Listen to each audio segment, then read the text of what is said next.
this is Linda Hodge. We are back together again on Warrior Woman Wednesday.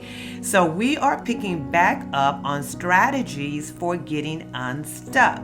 So for the next few weeks, we're going to be talking about fog, seeing through the fog, F-O-G. You know, when I was growing up in Texas, I remember traveling many times early in the morning, getting to school or going to work, and that fog was like so thick. You can almost barely cut through it. It was like you actually could not see anything in front of you, and you are driving. Now, how in the world you can't see and you've got to drive? What, you know, and really, that's kind of really what we're going to be talking about. Many times we're trying to, drive our life and go somewhere, but we got so much fog in front of us that we really can't see where we're going. So on today, I kind of want to start off with the first acronym for fog, which is fear. Fear.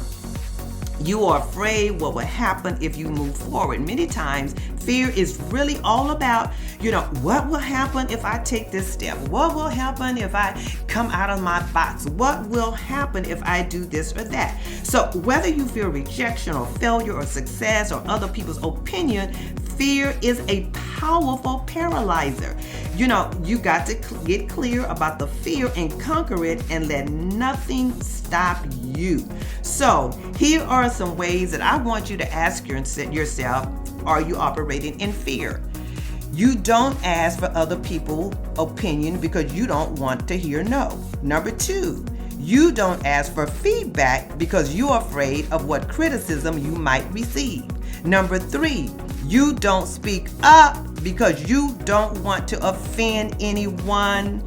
Next one, you're afraid to do well because people will expect you to keep it up, and that feels like way too much pressure that I want to undertake in my life. And then the next one is the idea of failing feels like the worst thing in the world. Failing makes you feel like a failure, and you avoid that label at all costs, so you would rather not do anything than to try. And then the next one, are y'all with me? You just don't know if you're good enough to accomplish what you really want to accomplish. If you step out in faith and can't do it, you'll just prove you're not good enough. Better to stay safe than to prove your inadequacy for all the world to see. So you'll just rather not do anything because you don't want nobody to see, that you couldn't do it. And then the last one, because of insecurities, you overcompensate by overspending, overeating, or being a pushover, for example. You constantly make decisions that are nothing more than emotional reactions to deep-rooted fears. Well, that has been y'all thought for today, this Wednesday. See you on next week, right here on WWW. Bye-bye.